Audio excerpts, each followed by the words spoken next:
বাংলায় একটি প্রবাদ বাক্য আছে, মাছের তরকারি যদি ঠিকঠাক রান্না হয় তাহলে যে কোনো মাংসের স্বাদকেও হার মানায়। আসসালামু আলাইকুম ভিউয়ার্স, আজকে আমি আপনাদের দেখাবো কীভাবে সহজ নিয়মে সবচেয়ে সুস্বাদু মাছ রান্না করবেন, তার A to Z recipe. So viewers, তাহলে চলুন শুরু করি আমাদের আজকের রেসিপি। এর জন্য আমি প্রথমে একটি প্যানে হালকা কিছু পেঁয়াজ কুচি নিয়েছি, তার সাথে অ্যাড করেছি কাঁচা জিরা এবং পরিমাণ মতো লবণ। এবার এই তিনটি উপকরণ আমি 1 থেকে 1.5 মিনিট ধরে ভালো করে মেখে নিব। অবশ্যই আপনারা মেখে নেবেন, মেখে নিলে পেঁয়াজের আঁশটা পেঁয়াজের লাশাটা ছেড়ে দিবে। 1 থেকে 1.5 মিনিট মাখার পরে আমি এর সাথে অ্যাড করব হলুদ গুঁড়ো, মরিচের গুঁড়ো, পরিমাণ মতন সয়াবিন তেল, বা আপনারা যে তেল খান সেই তেল অবশ্যই অ্যাড করবেন। তারপরে যেহেতু আমি শোল মাছ রান্না করব, তাই আমি অতিরিক্ত অ্যাড করব আদা রসুন বাটা। মাছের তরকারিতে আদা রসুন বাটা অপশনাল, আপনারা দিলেও চলে, না দিলেও চলে।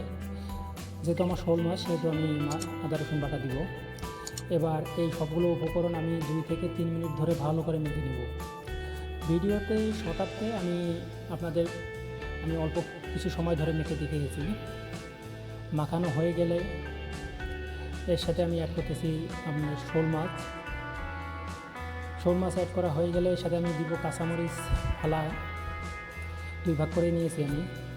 এবার আবার এই উপকরণগুলো আবার 2 থেকে 3 মিনিট ধরে মেখে নেব, যাতে মাছের ভিতরে এখনই লবণ প্রবেশ করে। মোটামুটি মাখানো হয়ে গেছে আমার। এখন আমি এর সাথে অ্যাড করব, আপনারা যে ধরনের মাছের সাথে সবজি খেতে পছন্দ করেন সেই সবজি অ্যাড করবেন। আমি ফুলকপি অ্যাড করেছি। যে সবজি খাবেন অবশ্যই সেই সবজি অ্যাড করবেন। অ্যাড করা হয়ে গেলে আবার এই উপকরণগুলো আবার 1 থেকে 2 মিনিট মেখে নেবেন। আমার মাখানো হয়ে গেছে, আমি বেশি সময় মাখিয়ে 1 থেকে 1.5 মিনিট মেখেছি। এবার আমি এখানে পরিমাণ মতন পানি, যতটুকু পরিমাণ পানি লাগে মাছ রান্না করতে, সেই ততটুকু পরিমাণ পানি একেবারেই দিয়ে দেব, যাতে দ্বিতীয়বার আর পানি দেওয়ার না লাগে। মোটামুটি আমার পানি ঝোলে মাছ সিদ্ধ হতে এবং তরকারি হতে যতটুকু পানি লাগবে বা ঝোল থাকতে যতটুকু পানি লাগবে ততটুকু পানি দেওয়া হয়ে গেছে। এবার আমি উপকরণগুলো ভালো করে পানিতে শুকিয়ে নিব। দেখুন আমার সবগুলো উপকরণ সমান সমান হয়ে গেছে। এর সাথে অ্যাড করতেছি আস্ত কিছু ধনেপাতার গাছ। এবার আমি ঢেকে দিয়ে চুলায় জ্বালিয়ে দিব। এভাবে 15 থেকে 20 মিনিট জ্বালানোর পরে দেখুন আমার মাছের অবস্থা, মাছের তরকারি আমার প্রায় হয়ে গেছে। এখন এর সাথে অ্যাড করব জিরার গুঁড়ো, ধনে পাতা কুচি,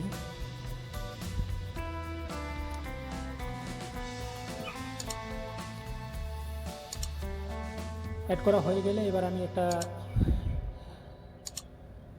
চামিচের সাহায্যে বা আপনারা যা বলেন হাতার সাহায্যে এভাবে চেপে চেপে নিয়ে ধনে পাতাগুলো একটু ভিতরে ডুবিয়ে নেবেন, কারণ আমার ঝোল কমে গেছে। নতুন করে পানি দেওয়ার কোনো অপশন নাই, আর নতুন করে পানি দিলে মাছের স্বাদ হেরে যাবে, কমে যাবে। তাই এবার আমি লবণ দেখবো এবং ঝোলের ঘনত্ব দেখার পরে মাছটা নামিয়ে ফেলবো। সো ভিউয়ার্স, দেখা হবে নেক্সট কোনো রেসিপি নিয়ে। আর যদি আমার ভিডিওটি ভালো লাগে থাকে অবশ্যই লাইক, কমেন্ট, সাবস্ক্রাইব করার জন্য অনুরোধ রইল। আসসালামু আলাইকুম।